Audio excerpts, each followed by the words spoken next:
সালমারে আল্লাহর নবী বলেছেন, কেহ যদি মুসিবতে পড়ে বিপদে পড়ে, কোনো কিছু যদি হারায় ফেলে, ওই লোকটা যদি সাথে সাথে ইন্না লিল্লাহি ওয়া ইন্না ইলাইহি রাজিউন বলে, মহান আল্লাহ তার কাছ থেকে জানে তার চেয়ে উত্তম জিনিস আল্লাহ দান করে। উম্মে সালমা বলেন, আমি আমার স্বামীকে বড় ভালোবাসি, স্বামীও আমাকে বড় ভালোবাসে। একদিন দুইজন বসে বসে খুশ গল্প করতেছি, একজন আরেকজনের সঙ্গে হাসি ঠাট্টা করতেছি। এক সুযোগে আমি বললাম, স্বামী, আমি যদি আজ মারা যাই, কাল আপনি আর কি বিয়ে করে ফেলবেন? ওগো স্বামী, আপনি আমার ইন্তেকালের পরে, আমার মৃত্যুর পরে সতীন আনবেন, আমার পছন্দ হয় নাই। স্বামী গো, আপনি আমাকে কতটুকু ভালোবাসেন আমি জানতে চাই। হযরত আবু সালমা বলেন, রে উম্মে সালমা, আমি তোমাকে বড় বেশি ভালোবাসি। উম্মে সালমা বলেন, কেমন ভালোবাসেন একটু জানতে চাই। কেমনে জানতে চাও?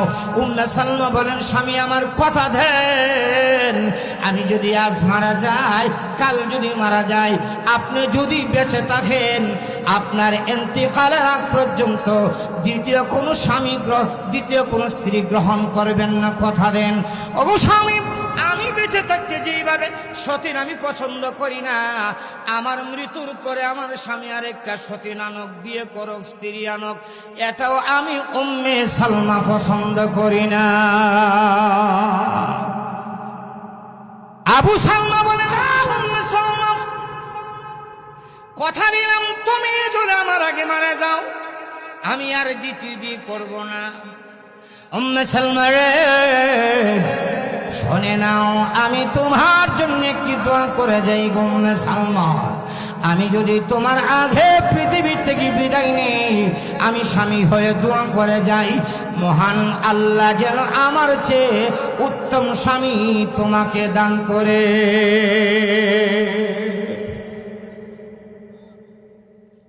স্বামী যদি স্ত্রীর জন্য দোয়া করে, স্ত্রী যদি স্বামীর জন্য দোয়া করে, দোয়া কবুল। সুবহানাল্লাহ বলবেন না? স্বামীর রুজি যাই হোক স্ত্রীর জন্য হালাল, স্বামীর রুজি যাই হোক স্ত্রীর জন্য, কথা বলে না, স্ত্রীর জন্য। এখন স্বামী বেচারা চুরি করে আন্না খাইলে তার লাগে হারাম, কিন্তু স্ত্রীকে ভরণ পোষণ দেওয়া স্বামীর দায়িত্ব, স্ত্রীর জন্য হালাল। তুমি করতে গেছি, এটা আমার দেখার বিষয় না। হ্যাঁ, কোনো তাকওয়াবান মুত্তাকি স্ত্রী যদি হয়, ওই স্বামীর চুরি করা সম্পদ জানলে তো খাইতই না, বরং স্বামীকে অন্যায় পথে উপার্জন করার সুযোগও দিবে না, সুযোগও। ভাইয়েরা আমার, স্বামী আর স্ত্রী মাত্র একটা সন্তান সালমা, 3 সদস্যর ফ্যামিলি, বড় সুখে দিন যাচ্ছে। আল্লাহ রাসূল মক্কা ছেড়ে হিজরত করে মদিনায় চলে গেছে। আবু সালমা ডাকতে বলেন, উম্মে সালমা, যে দেশে আমার নবী নাই, ওই মক্কায় আমার কোনো শান্তি নাই। সুবহানাল্লাহ, আরো জোরে কর না। আমার নবী চলে গেছে মদিনায়, উম্মে সালমা রে চলো আমরাও যাই সোনার মদিনায়। কার ভালোবাসা? জোরে বলেন, কার ভালোবাসা? প্রস্তুত হয়ে গেলেন, রেডি হয়ে গেলেন। 3 সদস্যর কাফেলা সুদূর মক্কা থেকে 450 কিলো দূরত্ব মদিনায় চলে যাবে। সকালবেলা বের হয়ে গেলেন। 1 মঞ্জিল যাওয়ার পরে 2 দিক থেকে লোক এসে দাঁড়ায় গেলেন। একটা হলো আবু সালমার গোষ্ঠীর লোকেরা দাঁড়াইলেন, আরেকটা হলো আবু সালমার শ্বশুর বাড়ির গোষ্ঠীর লোকেরা দাঁড়াইলেন। আবু সালমার গোষ্ঠীর লোকেরা বলেন, আবু সালমান, তুমি মক্কা ভালো লাগে। ওয়ালাকাদ ফাতান্নাল্লাযীনা মিন ক্বাবলিহিম ফালায়া'লামান্নাল্লাহুল্লাযীনা সাদাকু ওয়ালায়া'লামান্নাল কাযিবিন।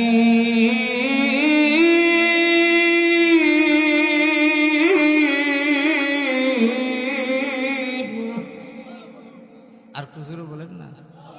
আরে ভাই, আল্লাহর নাম নিতে কি কষ্ট হয়? এই জবান কে দিছে? কথা বলার শক্তি কে দিছে? আরে আমার চেয়ে আপনার চেয়ে আরো সুঠাম দেহের অধিকারী, আরো সুন্দর স্মার্ট চেহারা এমন বহু যুবক আছে, বুকের ভেতরে বহু কথা জমে আছে, প্রকাশ করতে পারে না। কিন্তু আপনাকে আমাকে যে আল্লাহ প্রকাশ করার ক্ষমতা দিলেন, ওই আল্লাহর নাম উচ্চারণ করতে কি কষ্ট হয়? তাহলে শরীরের সম্পূর্ণ শক্তিটা দিয়ে একটু আওয়াজ করে বলেন আল্লাহু আকবার। আর একটু জোরে বলেন আল্লাহ, আর মহব্বতে বলেন আল্লাহু আকবার।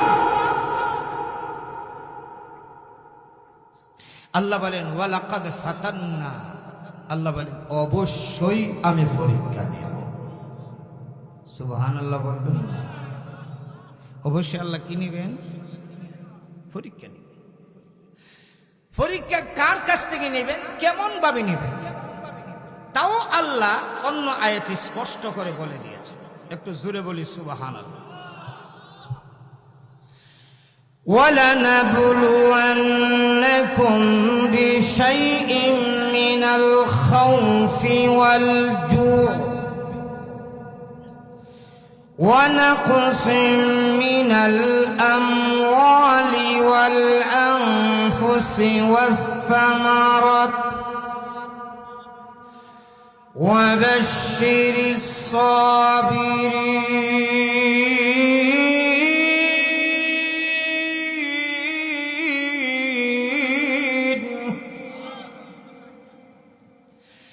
আল্লাহ রাব্বুল আলামিন বলেন, পৃথিবীর মানুষ, আমি আল্লাহ পরীক্ষা নিব। ওয়ালানাবলুয়ান্নাকুম, অবশ্যই আমি তোমাদের কাছ থেকে পরীক্ষা নিব। বিশাইইম মিনাল খাউফি, কয়েকটা বিষয়ের উপরে। সুবহানাল্লাহ জোরে খান। অবশ্যই আমি পরীক্ষা নিব কয়েকটা বিষয়ের উপরে। এক নাম্বার, আল্লাহ বলেন ওয়ালানাবলুয়ান্নাকুম বিশাইইম মিনাল খাউফ। এক নাম্বার, ভয় দিয়ে। ভয় ভয় কি দিয়ে? কি দিয়ে? আল্লাহ গত 5 আগস্টের আগে বহু মানুষ ভয়ে একবারে 100 সত্য কথা কইছেন। ঠিক কইলেও ঠিক, না কইলেও ঠিক। আপনারা যেইভাবে ঠিক কইতেছেন বোঝা যায় এখন আওয়ামী লীগ সরকার ক্ষমতা বইছে। ওই 5 আগস্টের আগের কথা যেটা কইছি, এটা এখনো রয়েছে। আপনারা ওই ঠিক কইছে, এইটা ঠিক। এখন যা কইছে তার কথাই ঠিক। 5 আগস্টের আগে এই স্বৈরাচারকে দেশ থেকে ক্ষমতাচ্যুত করার আগে এই দেশে ন্যায্য কথা, হক কথা, সত্য কথা, কোরআনের কথাও বলা গেছে না। কোরআনের কথা বলছে কিন্তু তাদের গায়ে লাগছে। স্টেজে এসে মাইক টেনে লয়ে গেছে। এমন ঘটনা মনে হয় বাংলাদেশে নাই। নাই। যে বইয়ের কারণে বহু মানুষ আসমানের উপরে আর মাটির নিচে ওয়াজ করছে, মাঝখানে ওয়াজ ছেড়ে দিছে। আর যারা বই পাইছে না, সত্য কথা স্পষ্ট ভাষা বলে লাইছে, দেখা গেছে পরের দিনই পুলিশ তার বাড়িতে হাজির হইছে। একজনের অবস্থা দিকে আরো 99 জনের খান সুজ হয়ে গেছে। যদিও কইতো আছি, ইডো ছেড়ে দিছে। কথা ভাই, আল্লাহ আমি কয়েকটা বিষয়ের উপর তোমাদের কাছ থেকে পরীক্ষা নেব। এর মধ্যে এক নম্বর হলো ভয়। কি? মিনাল খাউফি ওয়াল জু। 2 নাম্বার ক্ষুধা। ক্ষুধা ক্ষুধা, অভাব, অনটন। আমি তোমাদেরকে ক্ষুধা দিয়ে, অভাব দিয়ে বই নেব। وَلَنَبْلُوَنَّكُمْ بِشَيْءٍ مِّنَ الْخَوْفِ وَالْجُوعِ وَنَقْصٍ مِّنَ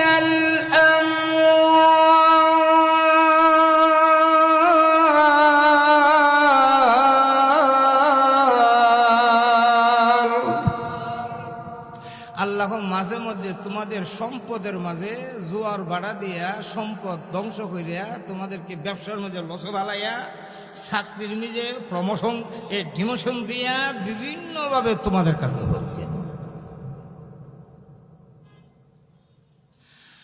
ونقص من الأموال والأنفس আল্লাহ শুধু মালে নিমু তাই না, জানেও নিমু। সুবহানাল্লাহ বলবেন না? জানে কেমনে? বাফরতে পুত্র লই যাবো, বাফরতে। আর এমন ঘটনা মনে বাংলাদেশে নাই। বাবা বেঁচে আছে, ছেলে মারা গেছে, বাবা চোখের পানি সারে আর পুত্রে আমার তো আশা আছে তুই আমার লাস্টে খবরে যাইবে, তুই আমার জানাজার নামাজ পড়বে, এখন আমি তোর জানাজার নামাজ পড়ুন লাগে, আমি তোর লাশটা আমার খাদি নেওয়ার লাগে। অথবা সন্তানকে রেখে সন্তানের সামনে আপন জনদেরকে নিয়ে যাবে। মিনাল আনফুস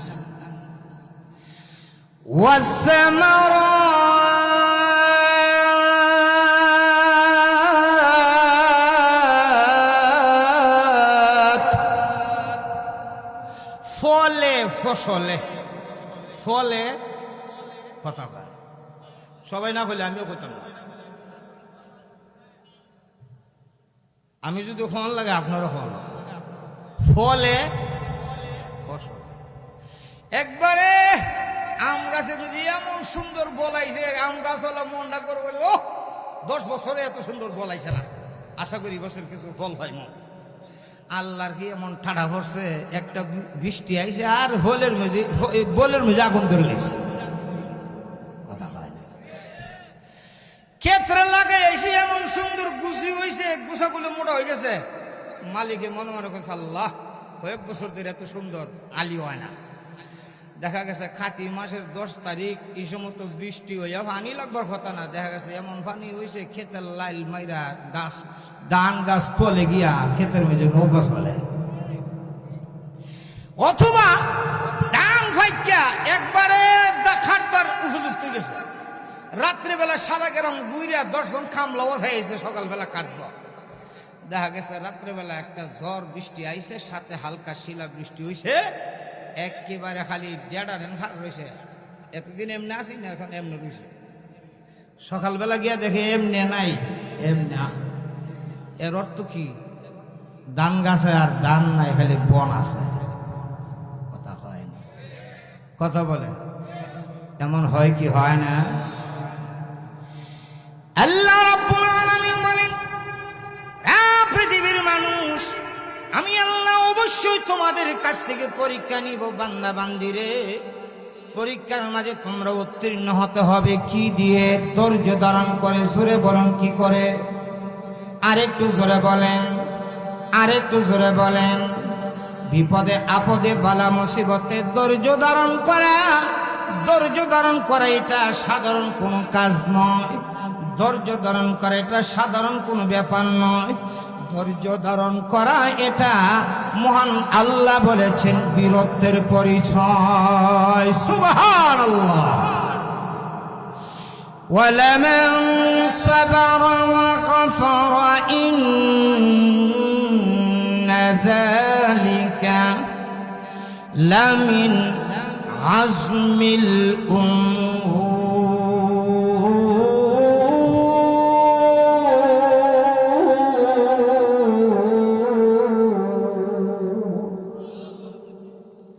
আল্লাহ বলেন অবশ্যই যারা ধৈর্য ধরে এবং অন্যকে ক্ষমা করে। বলেন কি করে? অবশ্যই যারা ধৈর্য ধরে এবং অন্যকে ক্ষমা করে। ইন্না যালিকা, নিশ্চয় এটা লামিন আজমিল উমুর, এটা বীরত্বের কাজের একটা কাজ। সুবহানাল্লাহ। আমাকেও বিষয় দেওয়া হয়েছে ধৈর্য ধারণ করা,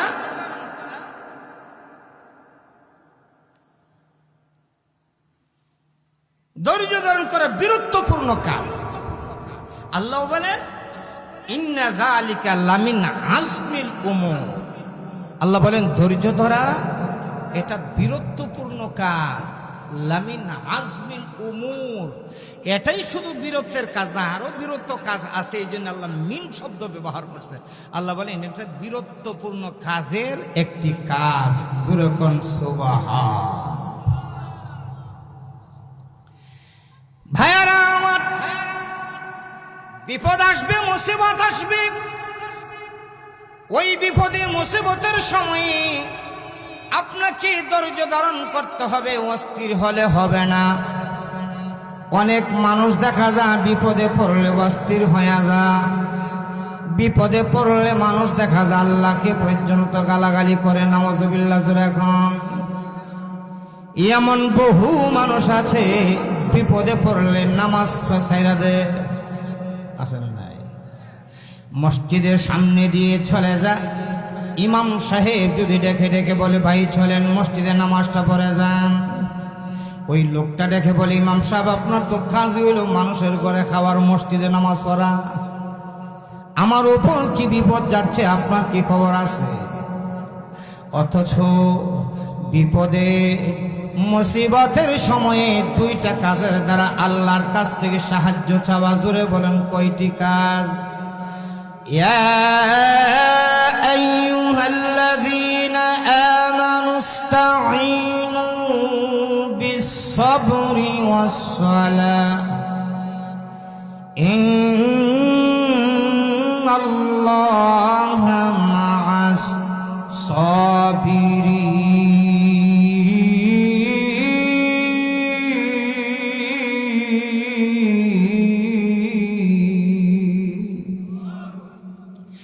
আল্লাহ রাব্বুল আলামিন বলেন, হে ঈমানদাররা, কোন বিপদ মুসিবত যদি আসে আমি আল্লাহর কাছে দুই পদ্ধতিতে সাহায্য চাও। একটা হলো ধৈর্য ধারণের মাধ্যমে, আর একটা হলো নামাজের মাধ্যমে। আল্লাহ বলেন যদি দুইটি কাজের মাধ্যমে আমার কাছে ধৈর্য এবং নামাজের মাধ্যমে যদি সাহায্য চাও, বিপদে যদি ধৈর্য ধরতে পারো রে বান্দা শোনে নাও। আল্লাহ তার বন্ধুকে বলেন হাবিব আমার আপনি জানায়া দেন ওয়াবাশশিরিস সাবিরিন।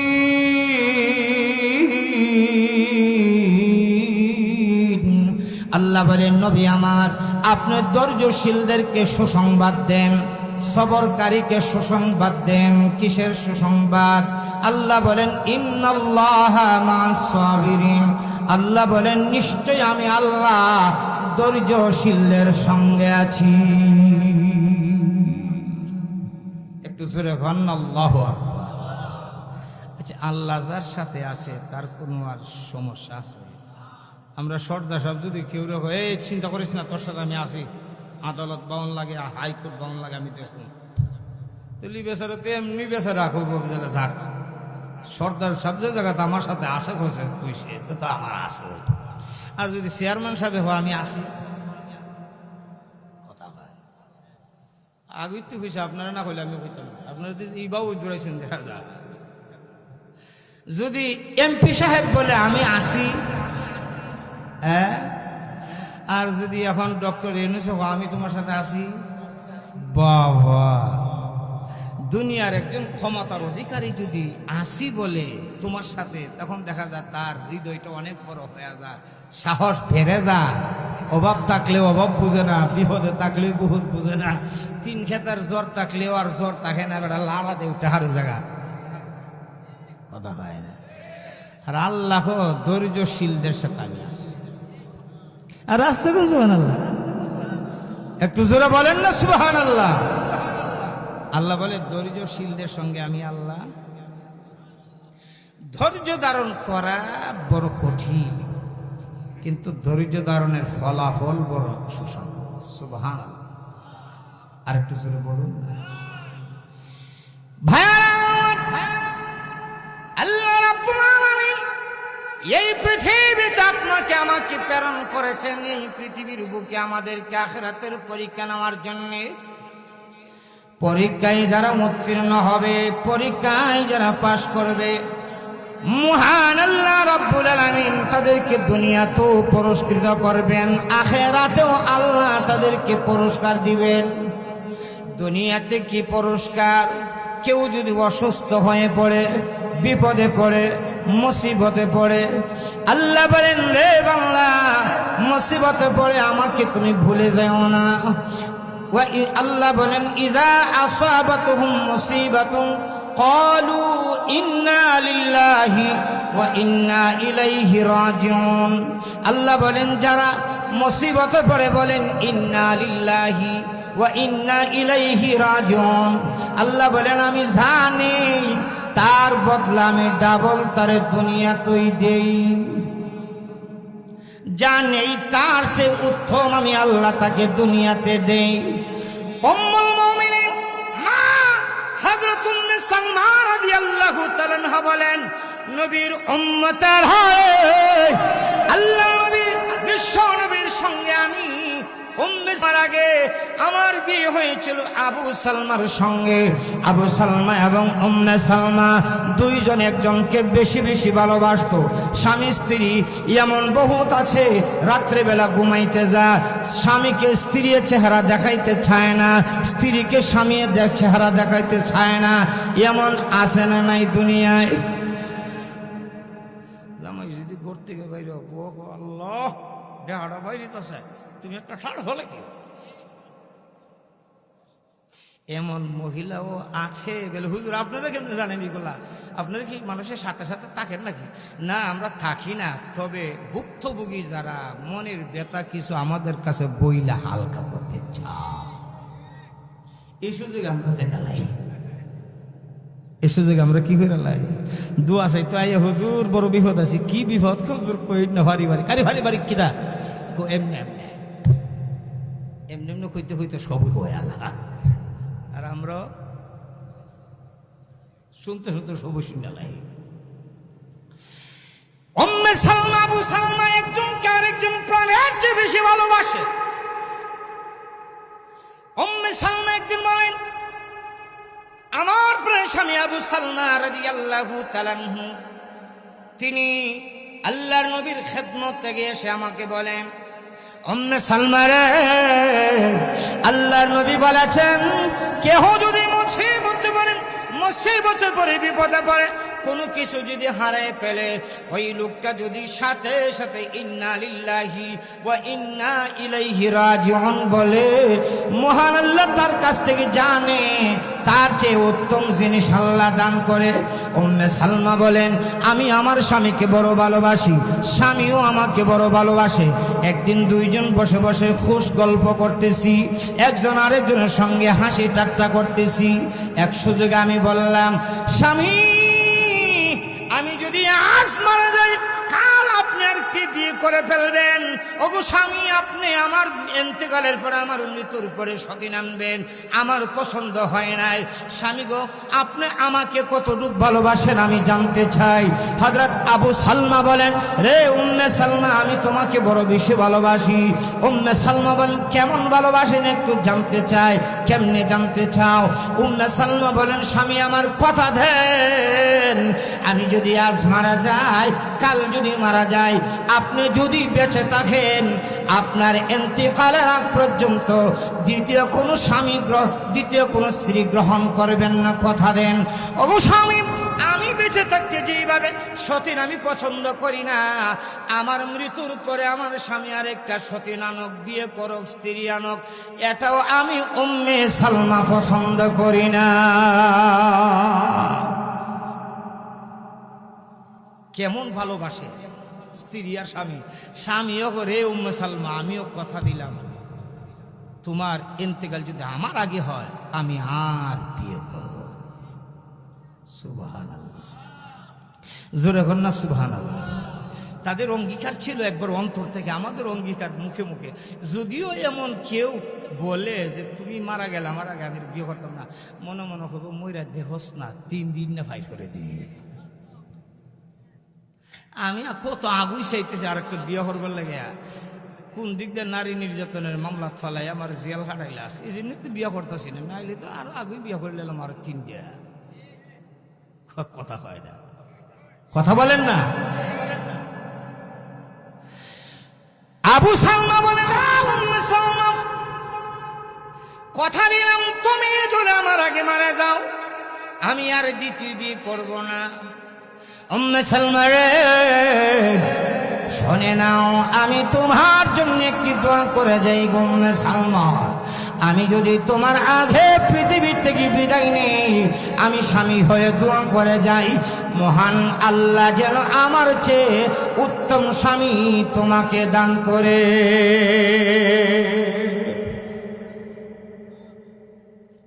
স্বামী যদি স্ত্রীর জন্য দোয়া করে, স্ত্রী যদি স্বামীর জন্য দোয়া করে, দোয়া কবুল। সুবহানাল্লাহ বলবেন না? স্বামীর রুজি যাই হোক স্ত্রীর জন্য হালাল, স্বামীর রুজি যাই হোক স্ত্রীর জন্যে কথা হয় না, স্ত্রীর জন্যে। এখন স্বামী বেচারা চুরি করে আন্না খাইলে তার লাগে হারাম, কিন্তু স্ত্রীকে ভরণ পোষণ দেওয়া স্বামীর দায়িত্ব, স্ত্রীর জন্য হালাল। তুমি করতে গেছিলে আমার দেখার বিষয়। হ্যাঁ, কোনো তাকওয়াবান মুত্তাকি স্ত্রী যদি হয়, ওই স্বামীর চুরি করা সম্পদ জানলে তো খাইতই না, বরং স্বামীকে অন্যায় পথে উপার্জন করার সুযোগও দিবে না, সুযোগও। ভাইয়েরা আমার, স্বামী আর স্ত্রী মাত্র একটা সন্তান সালমা, 3 সদস্যর ফ্যামিলি, বড় সুখী দিন যাচ্ছে। আল্লাহ রাসূল মক্কা ছেড়ে হিজরত করে মদিনায় চলে গেছে। আবু সালমা ডাকতে বলেন, উম্মে সালমা, যে দেশে আমার নবী নাই, ওই মক্কায় আমার কোনো শান্তি নাই। সুবহানাল্লাহ, আরো জোরে খন না।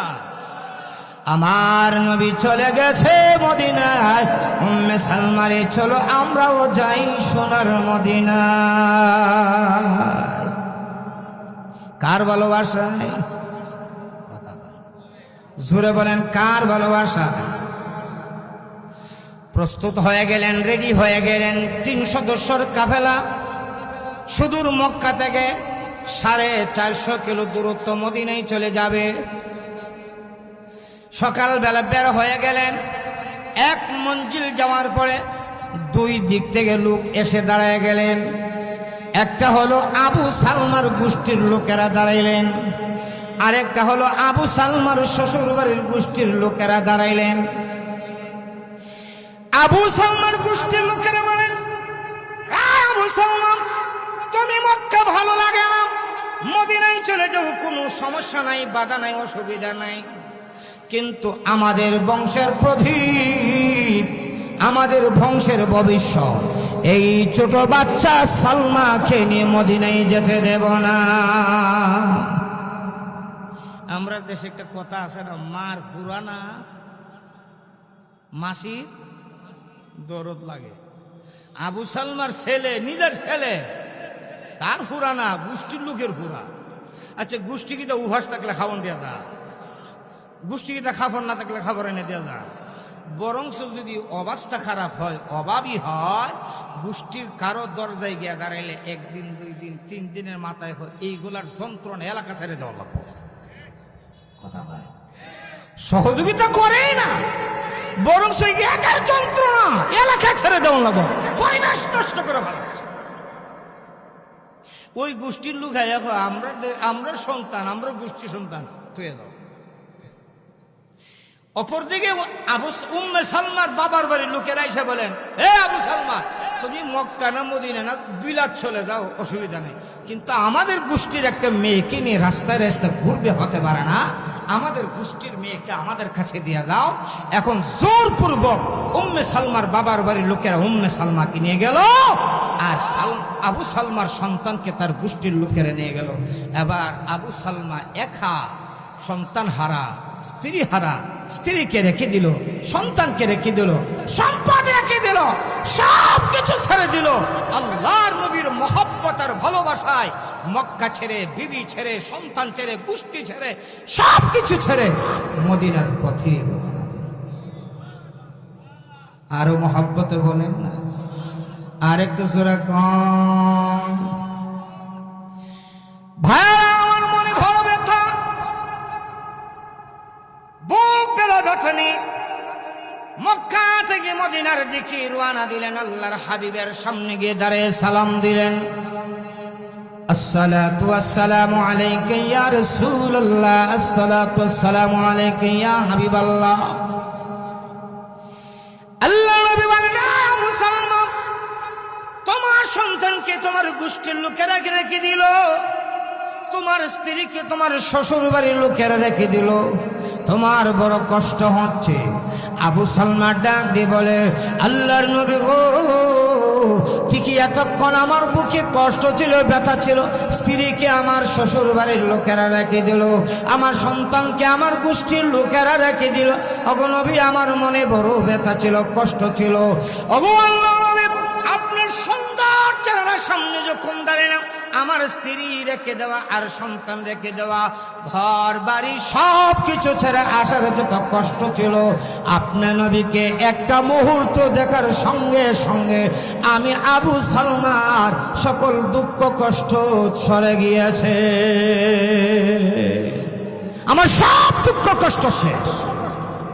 আপনাকে একটা নজর দেখার সাথে সাথে আমি সব কিছু ভুলে গেছি। আমি বাকি জীবন স্ত্রী ছাড়া, সন্তান ছাড়া, সব কিছু ছাড়া শুধু আপনার সুন্দর চেহারা দেখে দেখে আমি শেষ করে দিতে পারবো। আল্লাহু আকবার জোরে বলেন না। আবু সালমা আল্লাহর নবীর খেদমতে আছে। অপরদিকে উম্মে সালমা সকাল যখন হয়, গায়ের জামাটা নিয়েই শুধু চলে আসে, স্বামী আর সন্তানকে যেখান থেকে হারাইলেন সেখানে চলে আসে।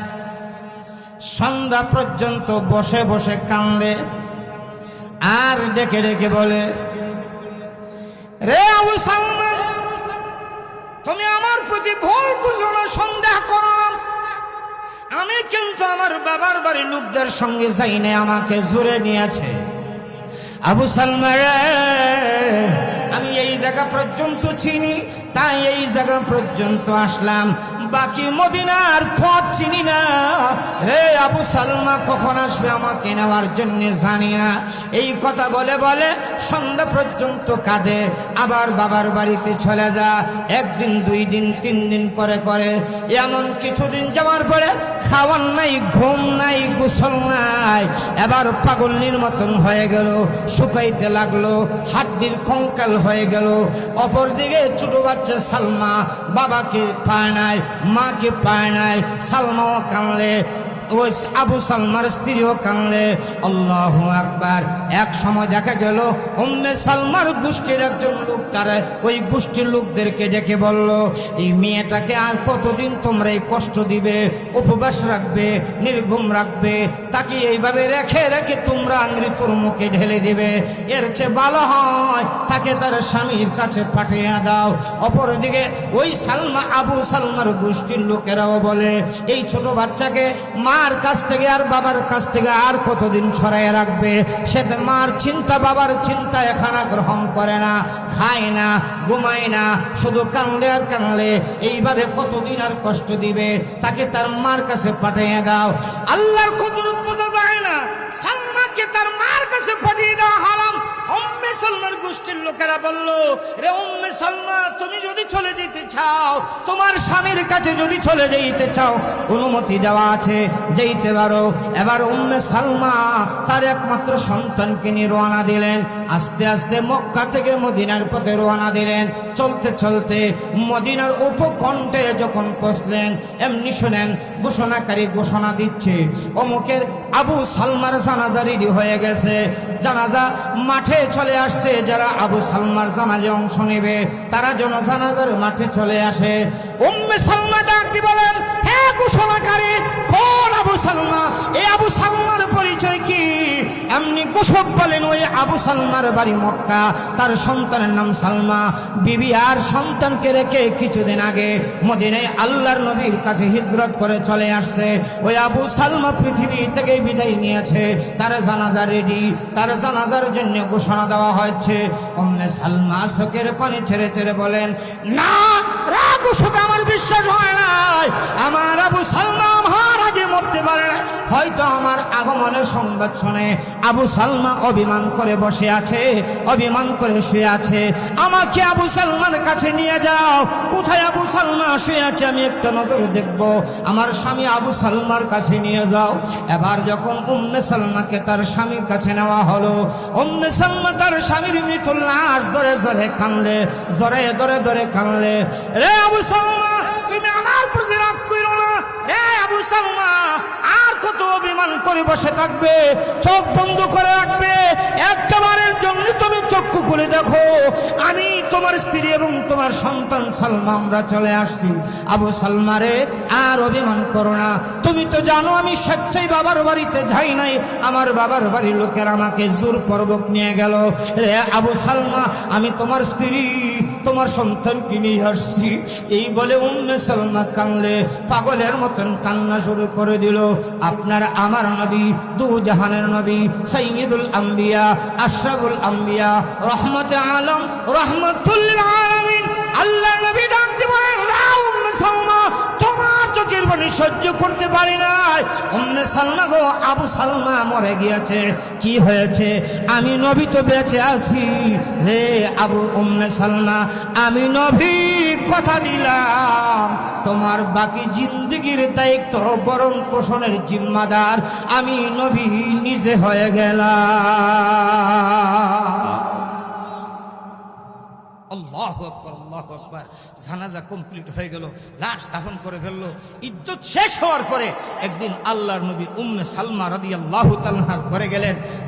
উম্মে সালমা রাদিয়াল্লাহু তাআলা তখন চামড়া থেকে পশম উঠাইতেছিলেন। আল্লাহর নবীকে দেখার সঙ্গে সঙ্গে উঠে দাঁড়ায় গেলেন, কাপড়গুলি ঠিক করলেন, আর নবীজিকে বসার ব্যবস্থা করে দিলেন। আর বললেন, নবী গো, আপনি আমার এখানে আসছেন কেন? আমাকে বললেই তো আমি আপনার খেদমতে যেতাম। আল্লাহর নবী মুস্কি হাসি দিয়ে বলেন, রে উম্মে সালমা, আমি তো একটা প্রস্তাব নিয়ে এসেছি। আর আসতে আমি নবী তো একটা প্রস্তাব নিয়ে এসেছি। কি গো নবী, কি প্রস্তাব? আল্লাহ নবী বলেন, উম্মে সালমা রে, আমি নবী চাই তোমাকে আমার স্ত্রীর মর্যাদা দিতে। আর আসতে গো সুবহানাল্লাহ। উম্মে সালমা বলেন, না আমি রাজি না। সুবহানাল্লাহ। কত আরবের কত জমিদারের মেয়েরা নবীর কাছে বিয়ে বসতে চায়, নবী বিয়ে করে না। আর উম্মে সালমাকে নবী বিয়ে করতে চায়, উম্মে সালমাকে আমি রাজি। আমার নবী বলেন, কেন উম্মে সালমা তুমি রাজি না? উম্মে সালমা বলেন, নবী গো, আমার অভিমান বেশি। আমি কথায় কথায় আবু সালমার সঙ্গে অভিমান করে ফেলতাম। ওগো আল্লাহ, আমি উম্মে সালমা যখনই অভিমান করেছি, যখনই রাগ করেছি, আমার প্রাণের স্বামী আবু সালমা আমার অভিমান ভাঙায় আমাকে কোলে নিয়েছে, আদর করেছে। নবী গো, আপনার সঙ্গে বিয়ে করলে আমি যদি ভুলে অভিমান করে ফেলি, ওগো নবী, আপনার সঙ্গে যদি অভিমান করে আল্লাহ নারাজ হয়ে যাবে। আমার আপনার নবী মুস্কি হাসি দিয়ে বলেন, উম্মে সালমা রে, যত পারো অভিমান করবে, আর আমি বিশ্ব নবী রহমতে আলম তোমার অভিমান ভাঙ্গায় নিব। উম্মে সালমার বলে, তারপরও রাজি না। রাজি না কেন গো, কেন তুমি রাজি না? উম্মে সালমা বলেন, হুজুর, এই জন্য রাজি না, কিয়ামতের দিন আবু সালমা যদি আল্লাহর আদালতে যদি মামলা করে, প্রভু, আমার স্ত্রী উম্মে সালমা আমি ইন্তেকাল করার পরে আমার একমাত্র সন্তানকে এতিম বানাইয়া উম্মে সালমা বিশ্বনবী রহমতুল লিল আলামিন, রহমতে আলম, আল্লাহ তোমার হাবিবকে দেখে তোমার হাবিবকে স্বামী বানিয়ে নিল, বিয়ে করে পেল। আমি কি অপরাধ করেছিলাম? আমার সন্তানকে কেন রাস্তায় ঘাটে ঘোরার জন্য সুযোগ করে দিল? আমার সন্তানের কেন জিম্মাদারি গ্রহণ করলো না? আল্লাহ নবী বলেন, উম্মে সালমা, শুধু তোমাকে নয়, আমি উম্মে সালমা শুনে নাও, আমি নবী তোমার সন্তান সহ তোমার জিম্মাদারি গ্রহণ করতে চাই। উম্মে সালমা রাদিয়াল্লাহু তাআলা আনহা বলেন, নবীর উম্মতারা, আমার স্বামী আবু সালমার কাছ থেকে শুনেছিলাম, আবু সালমা বলেছিলেন, স্ত্রী গো, আল্লাহর নবী বলেছেন যদি কোনো বিপদে কোনো কিছু হারিয়ে পেল, সঙ্গে সঙ্গে ইন্না লিল্লাহি ওয়া ইন্না ইলাইহি রাজিউন বলবে, তাহলে মহান আল্লাহ তোমাকে উত্তম বদলা দিবে, প্রতিদান দিবে। এ দুনিয়ার মানুষ, ভালো করে শুনে নাও। উম্মে সালমা বলেন, আমি আমার স্বামীর ইন্তেকালের সময়ে সংবাদ পেয়ে ইন্না লিল্লাহি ওয়া ইন্না ইলাইহি বলেছিলাম, তার বিনিময়ে মহান আল্লাহ রহমতে আলম রহমাতুল্লিল আলামিনকে আমার স্বামী বানিয়ে দিয়েছে। ভাইরা আমার, বিপদ আসবে, মুসিবত আসবে, কিন্তু অস্থির হওয়া যাবে না, ধৈর্য ধারণ করতে হবে, সবর করতে হবে। সবর এটা হলো মুমিনের জন্য দুনিয়ার জীবনে পরীক্ষা। যারা সবর করবে, ধৈর্য ধারণ করবে, আল্লাহ রাব্বুল আলামিন তাদেরকে দুনিয়াতেও পুরস্কার দিবে, আখিরাতেও পুরস্কার দিবে। হাদিসের কিতাবে আসছে, কিয়ামতের মাঠ যখন কায়েম হয়ে যাবে, আল্লাহ রাব্বুল আলামিন একজন ঘোষণাকারী ফেরেশতা পাঠিয়ে দিবেন, ঘোষণা দিয়ে দাও। ওই ফেরেশতা হাসরের মাঠে ঘুরে ঘুরে ঘোষণা দিবে, ইয়া আইয়ুহাস সাবিরুন, হে ধৈর্যশীলেরা, সবরকারীরা, তোমরা কোথায়? মাঠে, হাসরের মাঠে এক পাশে তোমরা চলে আসো। এখানে যদি এমনভাবে ঘোষণা দেওয়া হয়, কে আছেন বীর পাশার মানুষ, আপনারা রাস্তার কিনারে চলে আসেন। এইভাবে যদি বীর পাশার মানুষ বের হয়ে যায়, ডাক শুই না তুগাইয়া বাইর করান লাগবনি, কথা হয় না। কে আছেন বারোগড়িয়ার মানুষ, আপনারা প্যান্ডেলের ভিতর থেকে বাহিরে চলে আসেন। ঘোষণার পরে একজন একজন যদি বের হয়ে যায়, তুগাইল লাগবনি। হাসরের ময়দানে ঘোষণাকারী ঘোষণা দিবেন, কে আছো? দুনিয়াতে ধৈর্য ধারণ করেছো, সবর করেছো, তোমরা হাসরের ময়দানের এক পাশে চলে আসো। কিতাবের মাঝে লেখেন, খুতুবাতে জুলফিকার নামক কিতাবে লেখেন, তখন দেখা যাবে দুনিয়াতে যারা বিপদে মুসিবতে ধৈর্য ধারণ করেছে তারা এক পাশে চলে যাবে। ফেরেশতা বলবেন, চলো সামনের দিকে চলো, তারাও চলবে। চলতে চলতে জান্নাতের দরওয়াজার সামনে চলে যাবে, গিয়ে দেখবে জান্নাতের দরওয়াজা খোলা। আর আস্তে কোন সুবা, ওই লোকগুলি জান্নাতের দরওয়াজা খোলা দেখে জান্নাতের ভিতরে প্রবেশ করতে যাবে। জান্নাতের প্রধান দারোগা, সিকিউরিটি গার্ড, তিনি রিদওয়ান ফেরেশতার সামনে দাঁড়িয়ে বলবেন, দাঁড়াও, তোমরা কারা? হাসরের ময়দানে বিচারের কাজ তো এখনো শুরু হয় নাই, তোমরা যে জান্নাতের দিকে চলে যাচ্ছ, তোমাদের হিসাবের কাজ কি শেষ? তারা বলবেন, না, আমাদের হিসাব হয় নাই। ফেরেশতা রিদওয়ান বলবে, হিসাব ছাড়া তো জান্নাতে যাওয়া যায় না। রিদওয়ানকে ওই লোকগুলি বলবে, আমাদেরকে হিসাব ছাড়া ওই বের করা হয়েছে জান্নাতে যাওয়ার জন্যে। আর একটু জোরে বলুন। রিদওয়ান বলবেন, একটু সময় অপেক্ষা করা।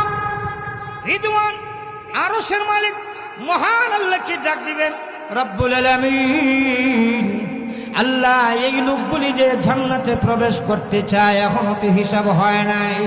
আল্লাহ বলবেন, ঠিকই আছে, হিসাব হয় নাই। ফেরেশতা রিদওয়ান বলবে, প্রভু গো, হিসাব ছাড়া জান্নাতে যাওয়ার জন্য নতুন কোন তোমার বিধান কি তুমি দিয়েছো? আমার আল্লাহ বলবেন, রিদওয়ান রে, আমি এখন নতুন করে কোনো বিধান দেই নাই রে রিদওয়ান। আমি দুনিয়াতে আমার কোরআন কারিমে সূরা জুমারের 10 নম্বর আয়াতে আমি আল্লাহ জানাইয়ে দিয়েছি, ইন্নামা ইউওয়াফাস সাবিরুনা আজরাহুম বিগাইরি হিসাব।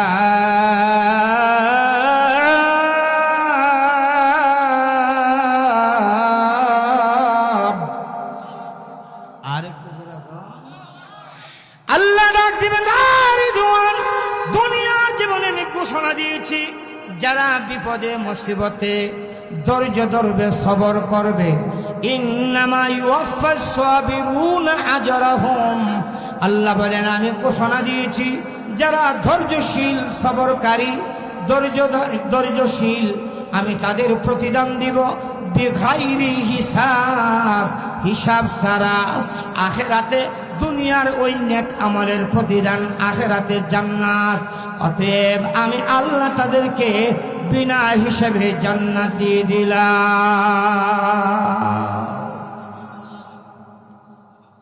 ধৈর্যশীল যারা, তারা কিভাবে জান্নাতে যাবে? আল্লাহু আকবার জোরে বলেন না। ভাইরা আমার, দুনিয়াটা হলো পরীক্ষার জায়গা। কি আর জায়গা? আরো জোরে বলেন। নবী রাসূলদের কাছ থেকে আল্লাহ পরীক্ষা নিছে কি নেই নাই? আর একটু জোরে বলেন, নিছে কি নেই নাই? আল্লাহ নিজে বলেন, ওয়ালাকাদ ফাতান্না সুলাইমান।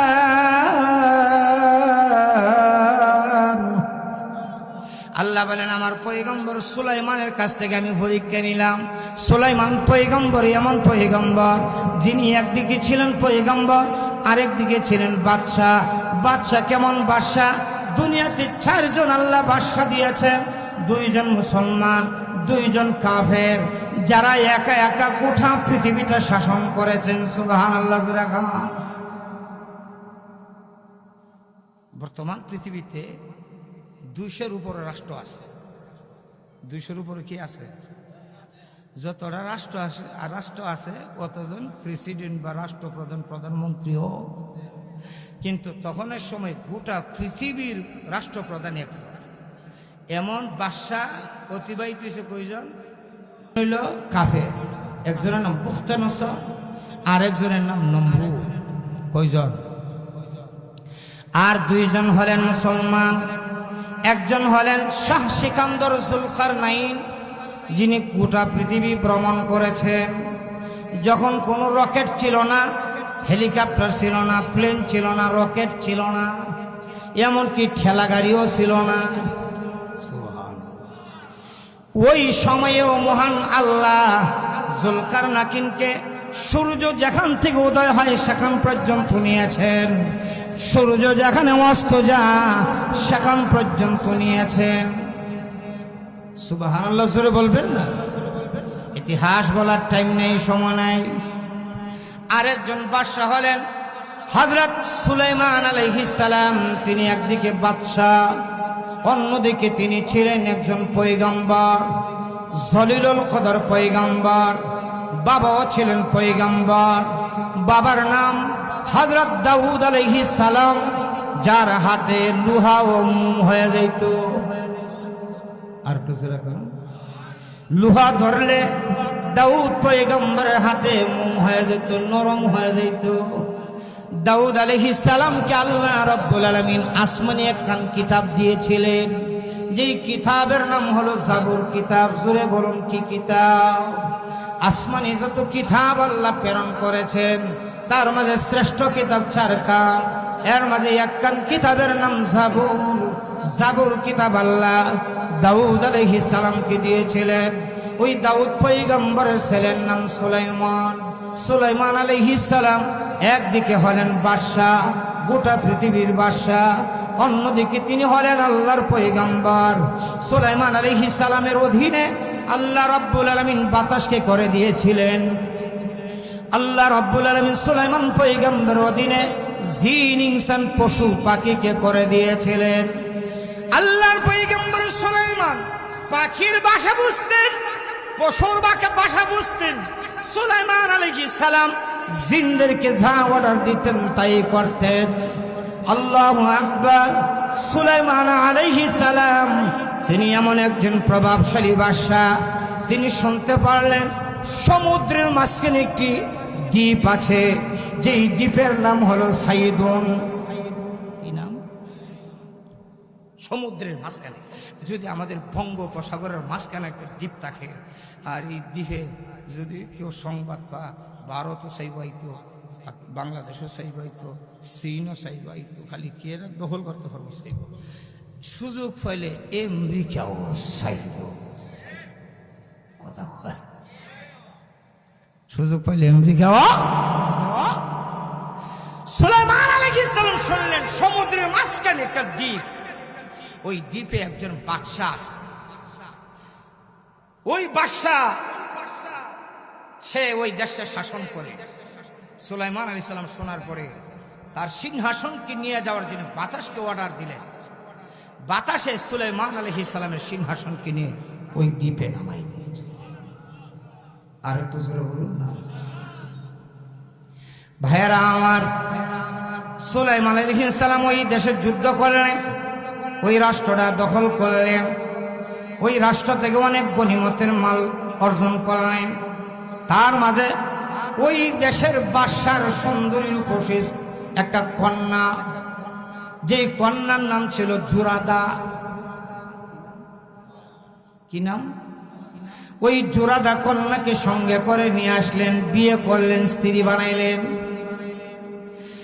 আল্লাহ নবী সুলাইমান পয়গম্বরের এক বর্ণনা মতে 300 স্ত্রী, 700 বান্দি, অন্য বর্ণনা মতে 700 স্ত্রী, 300 বান্দি। বান্দি মানে স্ত্রীর সঙ্গে যেই কাজ করা যায় শরীয়ত সম্মত, বান্দির সঙ্গেও সেই কাজ করা যায়। কিন্তু গোটা পৃথিবীতে বর্তমানে বান্দি নাই, দাসী নাই, কাজের মেয়ে আছে, বুয়া আছে, কিন্তু দাসী কথা বলে না। বান্দি মুসলিম রাষ্ট্র ও মুসলিম রাষ্ট্রের সঙ্গে যুদ্ধ করার কারণে ও মুসলিম রাষ্ট্রের যা কিছু মুসলমানদের দখলে চলে আসে, ওইগুলি যদি সম্পদ হয় তাহলে গনিমতের মাল। যদি মানুষ হয়, মানুষটা যদি পুরুষ হয় এটা হলো গোলাম। ওই মানুষটা যদি মহিলা হয় এটা হয় বান্দি।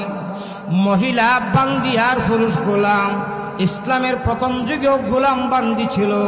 গোলাম আর বান্দি বাজারে নিয়ে বিক্রি করা যেত। গরু বাছুর, মালপত্র, চাল, আঠা যেইভাবে বিক্রি করা যায়, শরীয়তের বাসায় যারা গোলাম আর বান্দি তাদেরকেও বিক্রি করা যায়।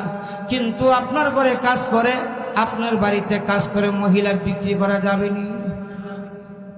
কেন? সে আজাদ, সে স্বাধীন, সে স্বাধীন। আর গোলাম বান্দি পরদিন। হযরত সুলাইমান আলাইহিস সালামের বান্দি ছিল 700 এক বর্ণনায়, স্ত্রী ছিল 300। আরেক বর্ণনায় স্ত্রী ছিল 700, বান্দি ছিল 300। আল্লাহর পয়গম্বর সুলাইমান বলেন, আজ রাত্রে আমার সব স্ত্রীদের কাছে দাও, সকল স্ত্রীদের সঙ্গে সহবাস করব। আল্লাহ আমার স্ত্রীদের গর্ভে সন্তান দিবে, আমার স্ত্রীদের গর্ভে আল্লাহ ছেলে সন্তান দিবে, তারা বড় হবে, আমার সন্তানেরা আল্লাহ রাস্তায় জিহাদ করবে। সুবহানাল্লাহ।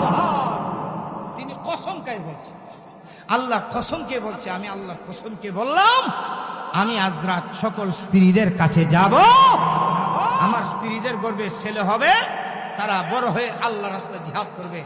এক রাওয়ায়াতে 100 জন স্ত্রীর সঙ্গে সহবাস করছে, একজনের গর্ভেও সন্তান হয়েছে। কিন্তু একটা মহিলা একজন স্ত্রীর গর্ভে সন্তান হয়েছে, তাও এটা অসম্পূর্ণ, হাত নাই, হাও নাই, চোখ নাই, এরকম। এখন প্রশ্ন হলো, আল্লাহর পয়গম্বরের কসম খেয়ে এক সকল স্ত্রীদের সঙ্গে সহবাস করবে, তাদের গর্ভে ছেলে হবে, আল্লাহ রাস্তায় জিহাদ করবে। আল্লাহ পয়গম্বরের কসমকে এভাবে কেন নস্যাৎ করে দিলেন? একজনের গর্ভে সন্তান দিলেন না? মুফাসসিরিন কেরাম তাফসীরের কিতাবে লেখে, হযরত সুলাইমান আলাইহিস সালাম যখন কসম খেয়েছিলেন তখন তিনি এই কথা বলেন নাই যে ইনশাআল্লাহ আমার বিবিদের ঘরে সন্তান হবে আর তারা বড় হয়ে জিহাদ করবে। ইনশাআল্লাহ না বলার কারণে সব স্ত্রীদের গর্ভে আল্লাহ সন্তান দেয় না, একজনের গর্ভ যাওয়া দিছি, তাও এটা অসম্পূর্ণ, হাত নাই, হাও নাই, একটা বুঝতে টুকরো। আল্লাহ কথাটা বলছে, وَأَلْقَيْنَا عَلَى كُرْسِيِّهِ جَسَدًا। আল্লাহ বলেন, না পৃথিবীর মানুষ আমার পয়গম্বর কসম খাইল 1000 স্ত্রীদের সঙ্গে সহবাস করবে, সন্তান হবে, তারা বড় হয়ে জিহাদ করবে, কিন্তু ইনশাআল্লাহ বলে নাই। দুনিয়ার মানুষেরা রে, জেনে রাখো, তোমরাও যদি এমন কিছু বলতে চাও সাবধান করে দিলাম, আমি আল্লাহকে বাদ দিয়ে বলো না, আমি আল্লাহকে সঙ্গে রাখিও, ইনশাআল্লাহ বলিও। আর না হয় দেখে নাও, আমার পয়গম্বর কসম খাওয়ার পরও আমি সন্তান দেই নাই। আল্লাহু আকবার। একটা গোশতের টুকরা তাই মহিলা ওই গোশতের টুকরাটা আল্লাহর পয়গম্বর সুলাইমান আলাইহিস সালামের সিংহাসনে এনে রেখে দিলেন। যেই কথাটা আল্লাহ বললেন, ওয়া আলকাইনা আলা কুরসিয়িহি জাসাদা। আল্লাহ বলেন, হে পৃথিবীর মানুষ, একটি মানব ধর, মানুষের শরীর, হাত নেই, পা নাই, অসম্পূর্ণ দেহ, আমি আল্লাহ সুলাইমানের সিংহাসনে পাঠিয়ে দিলাম, সিংহাসনে পাঠিয়ে দিলাম। আল্লাহর পয়গম্বর যখন দেখলেন এই সন্তানের হাত নাই, পা নাই, তিনি বুঝতে পারলেন আমি যে ইনশাআল্লাহ বলি নাই, এই জন্য আল্লাহ আমাকে সন্তান দেয় নাই। তাই সুম্মা আনাব, আল্লাহর পয়গম্বর তিনি আল্লাহর প্রতি রুজু করলেন, ফিরে আসলেন। অন্য রওয়ায়াতে আল্লাহর পয়গম্বর সুলাইমান আলাইহিস সালাম ওই সাইদুন নামক ওই বাদশার মেয়েকে নিয়ে আসলেন, জুরাদাকে বিয়ে করলেন। বিয়ে করার পরে জুরাদা ছিলেন বড় সুন্দরী, বড় আমানতদার, স্বামীর বড় খেদমতকারী। আল্লাহর পয়গম্বর তার খেদমতে, আমানতে তিনি খুশি হয়ে গেলেন। তাই আল্লাহর পয়গম্বরের হাতে একটা আংটি ছিল, ওই আংটির মাঝে ইসমে আজম লেখা ছিল। আল্লাহর পয়গম্বর যখন বাথরুমে যেত, ওই আংটি নিয়ে বাথরুমে যেতেন না। তাই জুরাদা নামে স্ত্রীর কাছে তিনি আংটিটা দিতেন, তারপরে বাথরুমে যাইতেন, বাথরুম থেকে আসতেন, উজু করতেন, তারপরে আংটি নিয়ে হাতে দিতেন। ভাইয়েরা, আমার একদিনের ঘটনা, আল্লাহর পয়গম্বর সুলাইমান আলাইহিস সালাম বাথরুমে যাবেন, শৌচাগারে যাবেন, স্ত্রী জোরাদাকে ডেকে আনলেন আর হাতের আংটিটা স্ত্রীর কাছে দিলেন, বললেন ধরো, আমি বাথরুমের কাজ সেরে আসি। এবার আল্লাহর পয়গম্বর বাথরুমে ঢুকলেন, বাথরুমের কাজ শেষ করে বাথরুম থেকে বের হয়ে উজু করলেন। উজু করে আংটি ছেতে আসবেন, আল্লাহর নবী আসার আগে আগে খসরা নামে একটা দুষ্ট জিন আল্লাহর পয়গম্বর সুলাইমান আলাইহিস সালামের হুবহু অবিকল চেহারার রূপ ধারণ করে ওই জোরাদার কাছ থেকে আল্লাহর পয়গম্বর আংটিটা নিয়ে চলে গেছে। জিনে নিয়ে গেছে। এইদিকে সুলাইমান আলাইহিস সালাম উযু করে আইছে, আয় বলে, হে জোরাদা, আমার আংটি দাও। সুলাইমান আলাইহিস সালাম আংটি যখন জিনে নিয়ে গেছে, সুলাইমান আলাইহিস সালামের অবকাঠামোর মাঝে কিছু পরিবর্তন চলে আসছে, চেহারার গঠনের মাঝে কিছু পরিবর্তন চলে আসছে। জোরাদা বলেন, আপনি কি? আংটি তো আমার স্বামী নিয়ে গেছে, আমি তো আমার স্বামীকে দিয়ে দিছি, বাদশাকে দিয়ে দিছি, পয়গম্বরকে দিয়ে দিছি, সুলাইমানকে দিয়ে দিছি। সুলাইমান আলাইহিস সালাম বলেন, আমিই তো সুলাইমান। জোরাদা বলেন, না, আমার স্বামী তো তিনি সিংহাসনে বসে আছে। কারণ জিন, ওই দুষ্ট জিন খবিস, সে হবিকল হযরত সুলাইমান আলাইহিস সালামের চেহারা রূপ ধারণ করে জোরাদার কাছ থেকে আংটি নিয়ে সিংহাসনে বসে। ভাইয়ারা আমার, অপরদিকে সুলাইমান আলাইহিস সালাম যার কাছে যা কেউ চিনে না, মূল্যায়ন করে না। বাদশাহ বলে সুলাইমান আলাইহিস সালামকে চিনে না। আরে ভাই, চিনে না না চিনাই না, কথা হয়, চিনে না না চিনায় না, খেতি কি ভালাইছে, কি ভালাইছে জোরে কন। ওয়ালাকাদ ফাতান্না সুলাইমান।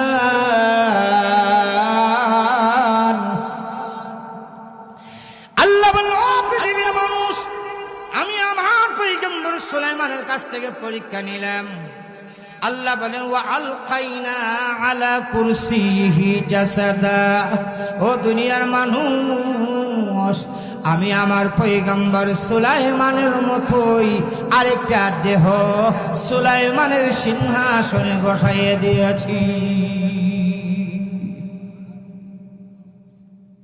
সুলাইমান আলাইহিস সালামকে কেউ চেনে না, পরীক্ষায় পড়ে গেছে।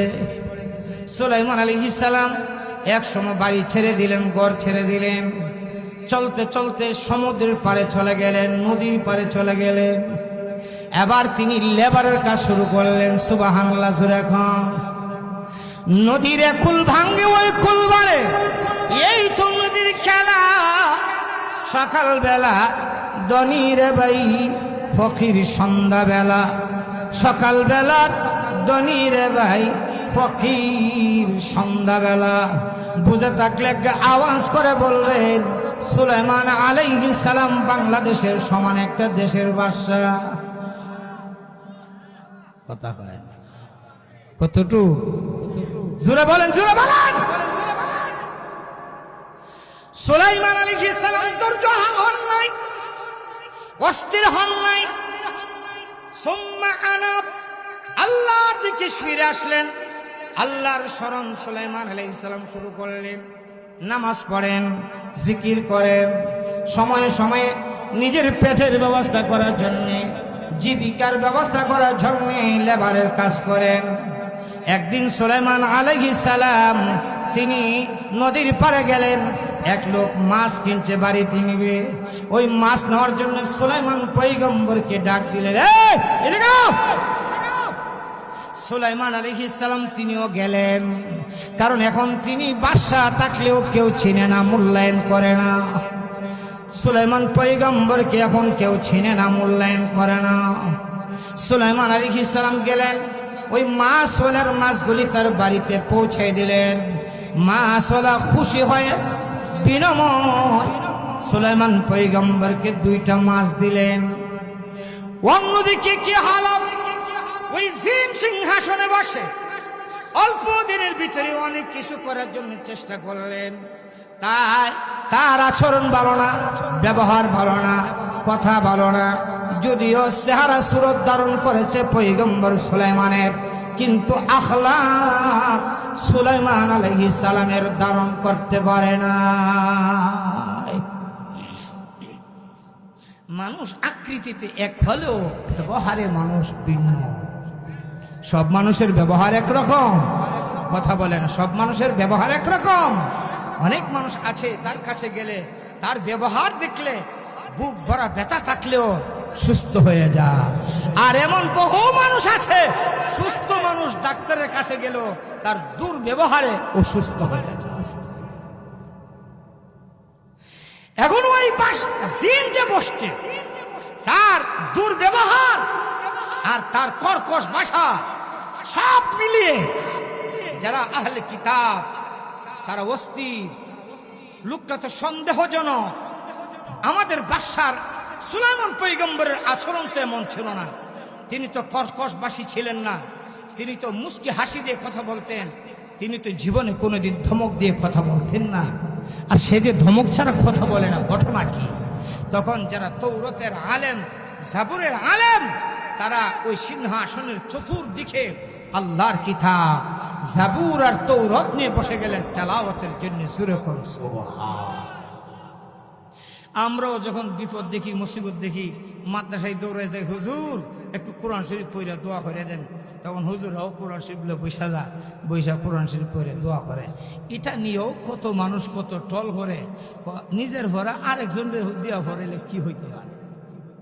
এমন লোক আছে না নাই? আরেকটু যখন আছে না নাই? আরে ভাই, আরেকজনে হইলে যদি সোয়াব যদি শেফা এলা অসুবিধে কিতা, তবে আমাদের বিশ্বাস কোরআন শরীফ পড়ে দোয়া করলে দোয়া কি হয়? জোরে বলেন, কি হয়?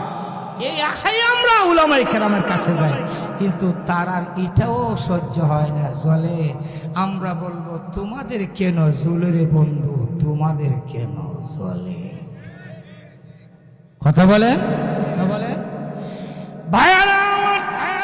তাওরাত কিতাব নিয়ে উলামায়ে কেরাম বসে বলে তেলাওয়াত শুরু করে দিলেন। তেলাওয়াতের বরকতে মহান আল্লাহ ওই সুলাইমান পয়গম্বরকে আবার সিংহাসনে আসার ব্যবস্থা করে দিলেন। এক তো সুলাইমান পয়গম্বর তিনি ধৈর্য ধারণ করেছেন, সবর করেছেন, অধৈর্য হন নাই, তিনি অস্থির হন নাই, ধৈর্য ধারণ করেছেন, সবর করেছেন। প্রয়োজনে তিনি জীবিকা নির্বাহের জন্য শ্রমিকের কাজ করেছেন, তারপরও ধৈর্য হারা হন নাই। আরে ভাই, এমন বহু মানুষ বাংলা জমিনও আছে, এক সময় কোটিপতি ছিল, কিন্তু ব্যবসার মাঝে লস খেয়ে ফেললো। এক সময় অন্যের বাড়িতে কাজ করতে হয়, কিন্তু সে ধৈর্য হারা নয়, ধৈর্য ধারণ করেছে, সবর করেছে। মানুষের বাড়িতে কাজের ফাঁকে ফাঁকে আবারও নিজেকে প্রতিষ্ঠিত করার জন্য চেষ্টা করেছে। আল্লাহর কাছে বারবার রোনাজারি করেছে, চেয়েছে। মহান আল্লাহ খুশি হয়ে পূর্বে যা ছিল আল্লাহ তার চেয়ে আরো বেশি দিয়েছে। এমন কি বাংলাদেশে এমন ঘটনা নাই? কথা বলে না, নাই। সুলাইমান আলাইহিস সালাম তিনি লেবারের কাজ করলেন, মাছ বাড়িতে আগাই দিলেন, বিনিময় একটি মাছ পাইলে, দুইটি মাছ পাইলেন। ওই মাছটা নিয়ে তিনি কাটলেন। আল্লাহর কুদরত বোঝা যায় না। মাছটা কাটার পরে তিনি তাকায় দেখেন ওই মাছের পেটের ভিতরে মহান আল্লাহ সুলাইমান আলাইহিস সালামের আংটি রেখে দিয়েছে। কেমন করে এমন হলো? সুলাইমান পয়গম্বরের আংটি তো জোরাদার কাছ থেকে জিনে নিয়েছিল, মাছের পেটে কেমনে গেল? উলামায়ে কেরাম তাফসীরের কিতাবে লেখেন, আল্লামা ইমাম বগবী রাহমাতুল্লাহি আলাইহি তাফসীরে বগবীর মাঝে লেখেন, আল্লামা ওয়াহাব ইবনে মুনাব্বিহ রাহমাতুল্লাহি আলাইহি তিনি তার কিতাবে লেখেন, উলামায়ে কেরাম যখন জাবুর কিতাব তেলাওয়াত শুরু করেন, তাওরাত কিতাব যখন তেলাওয়াত শুরু করলেন, তেলাওয়াতের পাওয়ার ওই জিন সহ্য করতে পারে না, সিংহাসন ছেড়ে পলায়ন করলো। যাওয়ার পথে জিন মাছটাকে সমুদ্রের মাঝে ছেড়ে দিল, ওই আংটিটা সমুদ্রের মাঝে ছেড়ে দিল। জিন আংটিটা সমুদ্রের মাঝে ছেড়েছে, অন্যদিকে একটা মাছ টপ করে গিলে ফেলেছে। ওই মাছটা একজন ক্রেতা কিনে বাড়িতে আনলো, নিজের কাছে রাখতে পারলো না। ওই মাছটাকে মহান আল্লাহ সুলাইমান আলাইহিস সালামের হাতে পৌঁছে দিলেন। আর সুলাইমান আলাইহিস সালাম যখন মাছ কেটে আংটি বের করে হাতে দিলেন, তিনি আবার আংটি হাতে দেওয়ার সঙ্গে সঙ্গে আবার আগের মতন রাজকীয় ভাব চলে আসলেন। এখন তিনি আবার সিংহাসনের দিকে আগাইয়ে যাচ্ছে। জিন, ইনসান, পশু পাখি এবারও আল্লাহর পয়গম্বরের মাথায় পাখিরা ছায়া ধরেছে, বাতাস পয়গম্বরের কথা শুনেছে, আর জিনেরাও পয়গম্বরের কথা শুনেছে। আল্লাহ বলেন, ওয়ালাকাদ ফাতান্না সুলাইমান, আল্লাহ বলেন, ও দুনিয়ার মানুষ, গোটা পৃথিবীর বাদশা বানাইলাম, সাময়িক সময়ের জন্য লেবার বানাইলাম, আমি আল্লাহ পরীক্ষা নিলাম। সুলাইমান পয়গম্বর অস্থির হন নাই, পরীক্ষায় তিনি ধৈর্যের পাহাড় হয়ে পরিচয় দিয়েছেন, বীরত্বের পরিচয় দিয়েছেন। আমি আল্লাহ আবার তার সিংহাসন তার কাছে পৌঁছে দিয়েছি।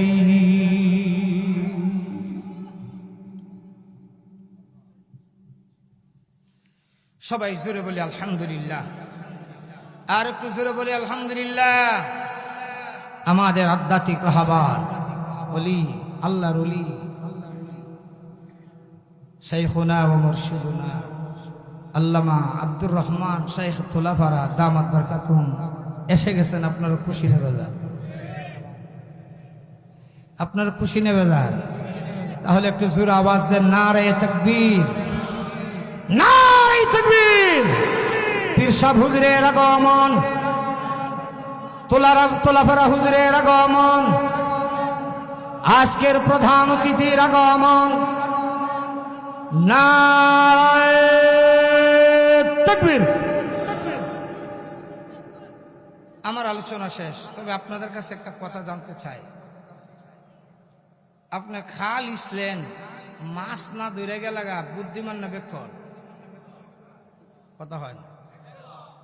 খাল ইচ্ছা, মাছ না ধরে গেলাগা বুদ্ধিমান না বেকল?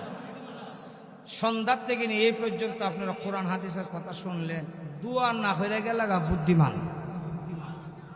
হ্যাঁ, এখন আপনারা কোন জায়গা থাকতেছেন? বুদ্ধিমান থাকতেছেন না বেকল হইতেছেন? বুদ্ধিমান হইলে বইবেন, আর বেকল হইলে যাইবেন। এখন কোনটা করবেন আপনারা বুঝবেন, কোনটা করবেন আপনারা বুঝবেন। হুজুর কি প্রতিদিনই পাওয়া যায়? কথা বলেন, প্রতিদিন পাওয়া যায়? আমরা হুজুরের বয়ান শুনবো, নসিহত শুনবো, হুজুরের সঙ্গে আমরা তওবা করে আমরা আখিরি মোনাজাত করে যাব ইনশাল্লাহ। রাজি আছে তো ইনশাল্লাহ? কারা কারা রাজি দুইটা হাত উঁচু করে দেখান তো দেখি। আল্লাহ কবুল করুন, সবাই বলে আমিন। ওয়া আখিরি দাওয়ানা আনিল